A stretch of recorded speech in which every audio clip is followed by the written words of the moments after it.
Acharam? Amém. Leiamos então. O qual, tendo recebido tal ordem, os lançou no cárcere interior e lhe segurou os pés e os troncos. E perto da meia-noite, Paulo e Silas oravam e cantavam hinos a Deus, e os outros presos os escutavam. E de repente sobreveio um tão grande terremoto que os alicerces do cárcere se moveram, e logo se abriram todas as portas, e foram soltos as prisões de todos. E acordando o carcereiro, e vendo aberto as portas da prisão, tirou a espada e quis matar-se, cuidando que os presos já tinham fugido. Mas Paulo clamou com grande voz, dizendo: não te faça nenhum mal, que todos aqui estamos. Pedindo luz, saltou dentro, e todo trêmulo se prostrou ante Paulo e Sila, e tirando-os para fora, disse: senhores, que é necessário que faça para me salvar? A igreja leia junto comigo o versículo de número 31. E eles disseram: crê no Senhor Jesus, e será salvo tu e a tua casa. E será salvo tu e a tua casa. Glórias a Deus. Se assente glorificando o nome santo do Senhor Jesus. Uma palavra muito conhecida na igreja, mas com um forte texto. Eu acredito que Dr. Lucas, um grande historiador, ele teve a preocupação em deixar essas palavras registradas, para que servisse de alimento para mim e para você, nos dias em que estamos vivendo. A palavra-chave de hoje é: crer no Senhor Jesus, e será salvo tu e a tua casa. Aleluia! Estavam aqui dois homens de Deus, Paulo e Silas. Paulo, ele teve uma visão em que um moço aparecia, e esse moço pedia socorro: socorre-nos aqui na Macedônia. E dentro dessa visão, Paulo, ele não pensou duas vezes, ele saiu a obedecer o chamado de Deus, a fazer a obra de Deus. E ele atravessou a Macedônia e foi para a cidade de Filipos. E ao chegar na cidade de Filipos, ele esteve na casa de Lídia, e ali ele ganhou aquela família para Jesus. E o interessante é que depois de ter ganho essa família para Jesus, Paulo começou a fazer a obra de Deus. Começou a evangelizar, começou a pregar. Mas naquela cidade havia uma moça que ela era adivinha, e ela adivinhava e era empregada do seu senhor, e com isso rendia muitos dinheiro para o seu senhor. E aquela mulher acompanhava aqueles homens, acompanhava Paulo e Silas, e dizia para aqueles homens: verdadeiramente esses homens são homens de Deus, são enviados por Deus, têm feito a obra de Deus. Por vários dias aquela jovem falava, usada pelo diabo, dizendo que aqueles homens verdadeiramente eram homens de Deus. Por certo que Paulo e Silas verdadeiramente eram homens de Deus e fazia a obra de Deus. Mas o interessante é que o diabo aqui queria mover ali com um psicólogo, com o íntimo de Paulo e Silas, com que o seu ego pudesse subir. Ou seja, nos dias atuais nós vemos também muito ego de homens que se dizem pregador, de mulheres e homens que se dizem cantor. Quando ele recebe o elogio, ele acha que pode, ele acha que faz, ela acha que pode, ela acha que faz. Ou seja, o ego sobe para a cabeça. Mas Paulo e Silas eram homens temente ao Deus vivo, e não se deixou ser convencido por palavras daquela adivinha. E ele, olhando para aquela mulher, disse para aquela jovem: afasta de ti, demônio. E logo o demônio libertou aquela jovem. E aquilo trouxe um alvoroço para aquela cidade, pois aquela jovem rendia benefício para o seu senhor. E o seu senhor foi até os magistrais, e chegando até os magistrais, pediram que pudesse prender a Paulo e a Silas. E eu vejo aqui, irmãos, que Paulo, ele poderia se defender, pois Paulo, ele tinha cidadania romana, e ele, em momento nenhum, ele se defendeu.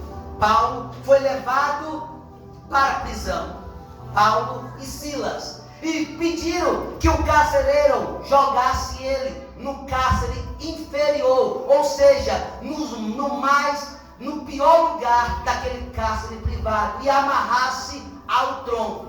Eu vejo aqui aqueles homens ali, depois de ser chicoteado por 30 chibatadas, eles estavam ali sangrando, sentindo dor e ainda acorrentado no tronco.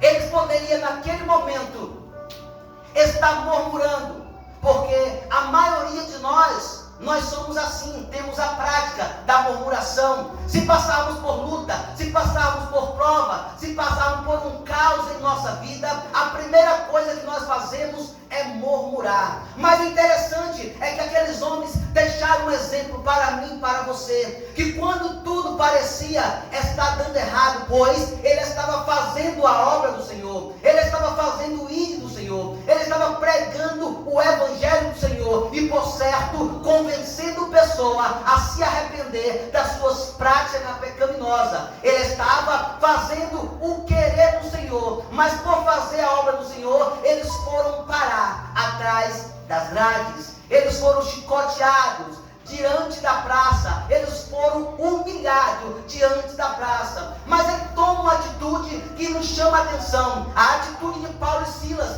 foi adorar ao Senhor. A atitude de Paulo e Silas foi louvar ao Senhor. A atitude de Paulo e Silas foi orar ao Senhor. E eu vejo aqui uma atitude que nós deveríamos tomar, pois sabemos que o Senhor irá buscar a sua igreja, lavada e remida pelo Cordeiro. Mas não é uma igreja qualquer, é uma igreja que persevera, é uma igreja que acredita e espera na vinda do Filho de Deus. Paulo e Silas sabiam disso, que aquilo não iria separar ele do amor de Deus. E eu pergunto, pois, esse mesmo Paulo, ele disse em suas palavras: o que nos separará do amor de Cristo? Já foi dito nessa noite, o que pode nos separar do amor de Cristo? O porvir, a nudez, a fome, as lutas, as provas. O que nos separará do amor de Cristo?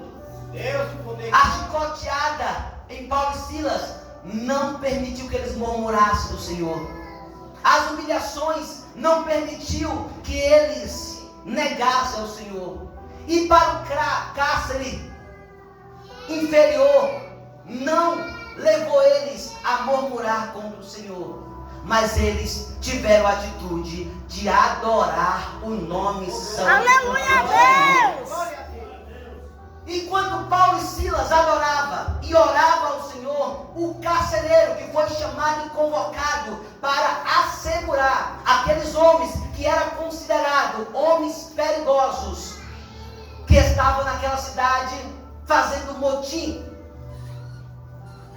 E aquele carcereiro agora, ele está dormindo. A Bíblia diz que ele dormia enquanto Paulo e Silas adoravam. Eu chamo a atenção da igreja aqui agora. Quantas vezes eu e você estamos dormindo, quando tudo está indo de mal a pior? Às vezes nós temos uma família e estamos dormindo, quando nossos filhos têm se envolvido com pessoas errôneas, nossos filhos têm se envolvido com práticas pecaminosas e nós estamos dormindo. Nosso casamento está sendo ruído e nós estamos dormindo. Quantas das vezes nós vemos que o nosso ministério está à beira do precipício e nós estamos estamos dormindo. Às vezes nós não entendemos, mas nós muitas das vezes estamos dormindo, mesmo assim como muitos homens que estavam ali fazendo a obra de Deus. Havia um jovem chamado Eutico, que enquanto Paulo pregava, ele adormeceu, dormiu e caiu do terceiro andar e morreu. Os discípulos de Jesus, ali no Getsemane, enquanto Jesus foi orar e pediu para eles aguardar um pouco, enquanto Jesus voltou, ele estava dormindo. Ou seja, às vezes eu e você servimos a Deus, mas muitas vezes as coisas estão acontecendo ao nosso derredor e nós não vemos porque estamos dormindo. É tempo de acordarmos, é tempo de se levantarmos, porque o inimigo Aleluia, quer nos Jesus destruir Cristo. a qualquer custo, mas para isso nós precisamos estar atento. Aleluia, Deus. A Bíblia diz que veio um grande terremoto próximo da meia-noite, quando ele adorava ao Senhor. Veio um grande terremoto que nos dá duas vertentes nessa noite. Esse terremoto trouxe para aquele carcereiro um caos, medo, porque trouxe para aquele carcereiro praticamente a morte dele. Mas para Paulo e Silas, ele trouxe a providência de Deus, o mover e o poder de Deus. E muitas das vezes, irmãos, nós estamos vivendo um terremoto dentro do nosso lar. Estamos vivendo um terremoto de tal forma que as paredes espirituais que um dia eu e você construímos, essa parede tem se rompido. Nós temos permitido que brechas estejam abertas. E o inimigo tem entrado e tem destruído muitas famílias nos dias atuais. Tem destruído casal que não tem mais comunhão entre si, porque estão vivendo um terremoto no seu relacionamento. Aleluia, Jesus, é verdade, Senhor, tem misericórdia. Trouxe desespero. E esse terremoto, ele pode estar também no nosso ministério. Sabe por quê?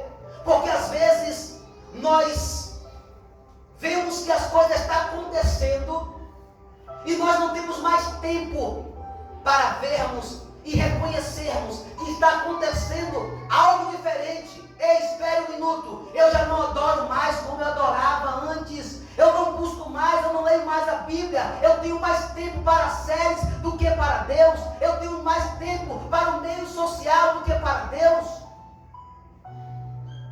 Eu fui buscar uma amiga de Hélida que me chamou a atenção. Ela vindo lá para cá e nós falamos da igreja e ela falando de TikTok, que aquilo estava viciando ela, e ela estava tirando o tempo que ela tinha de ler a Bíblia para estar no TikTok. Foi para o Instagram e ela tinha frequência de estar orando e não orava mais porque o Instagram estava roubando isso. Ela desinstalou todos os programas que impediam a comunhão, a sintonia, a ligação entre ela e Deus. Verdade, Jesus, é isso. Tem momentos que nós estamos vivendo um terremoto e não estamos enxergando que as nossas vidas espirituais têm se ruído, a nossa família tem sido destruída aos poucos, e nós precisamos se levantar, precisamos acordar e reconhecer que enquanto tudo está acontecendo aí, nós precisamos tomar a atitude de Paulo e Silas, adorar e buscar ao Senhor um socorro, uma providência, para que Ele possa entrar na minha e na tua causa. Glória! Seja o nome santo do Senhor. Glória a Deus, aleluia. E de repente, aquele carcereiro desperta do sono. E quando ele desperta, ele olha para os cárceres e vê que todos foram abertos, as cadeias, os grilhões foram quebrados. E ele naquele momento toma uma atitude. Uma atitude que nós estamos vivendo nos dias atuais em que estamos vivendo. Aquele homem pega a espada e tenta se suicidar. O suicídio tem matado vários pais de família. Quantos pais têm se matado porque a sua empresa faliu? Quantos pais têm se matado porque não conseguiu colocar o pão dentro do seu lar? Quantas pessoas têm se suicidado porque não têm encontrado uma porta de escape? E a atitude dele é suicidar. Mas o carcereiro, ele grita e fala para Paulo e Silas: me dê luz. Isso me chamou a atenção quando ele falou: me dê luz. E eu aprendi aqui que me dá luz é que eu e você devemos ser luz para esse mundo que está perecendo, para esse mundo que está sendo traído Aleluia, Jesus. pelo pecado, que está sendo atraído pelas práticas pecaminosas. E Paulo e Silas era luz para aquele carcereiro. E eu faço uma pergunta para você nessa noite: você tem sido luz dentro do seu lar? Você tem sido luz no âmbito em que você tem convivido? Você tem sido luz lá fora? Você tem sido luz onde você tem passado? Paulo e Silas foi luz. Não faça isso, porque todos nós estamos aqui. Alguém está esperando a sua voz dizer: epa, não faça isso, porque há um Deus que pode todas as coisas, que pode resolver a minha causa, a sua causa, que pode resolver a sua solução. Porque o Deus que eu sirvo, independente da circunstância, Ele está comigo. Esse é o Deus que eu sirvo.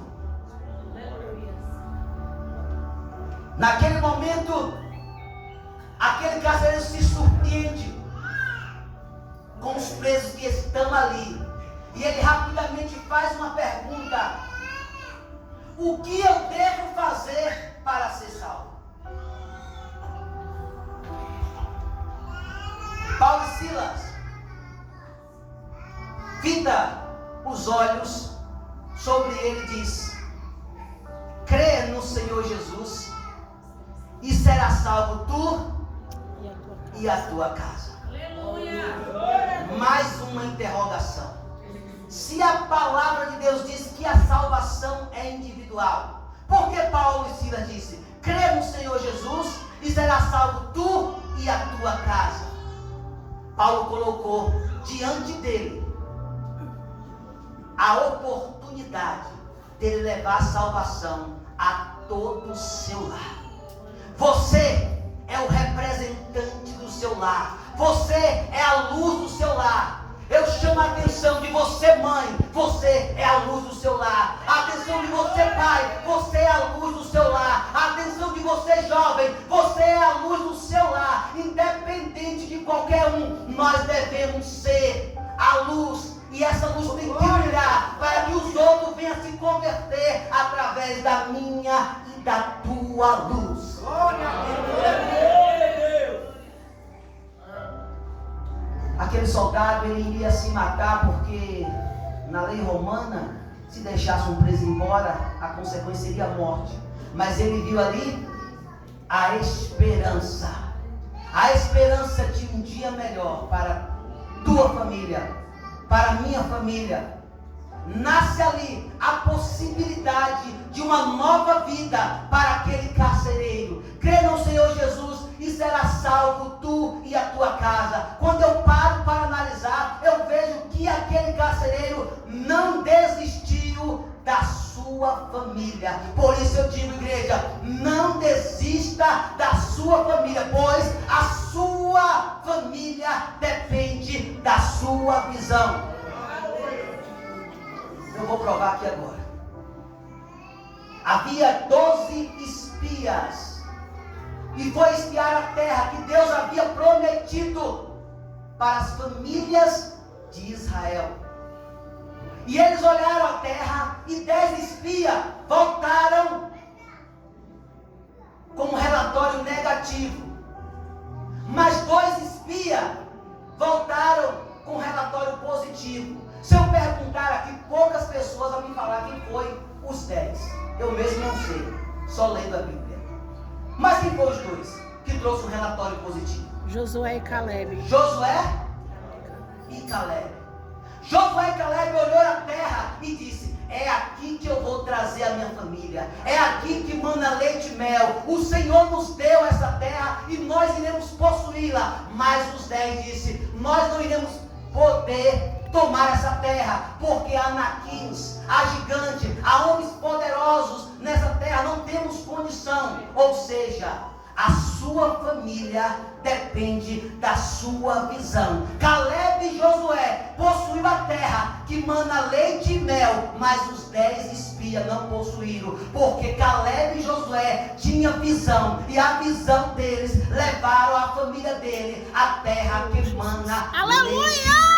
Crê no Senhor Jesus e será salvo tu e a tua casa.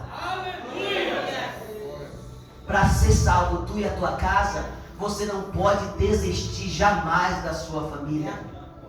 O homem segundo o coração de Deus, saiu para a batalha, Davi, e ao batalhar ele resolveu voltar para a cidade chamada Siclag.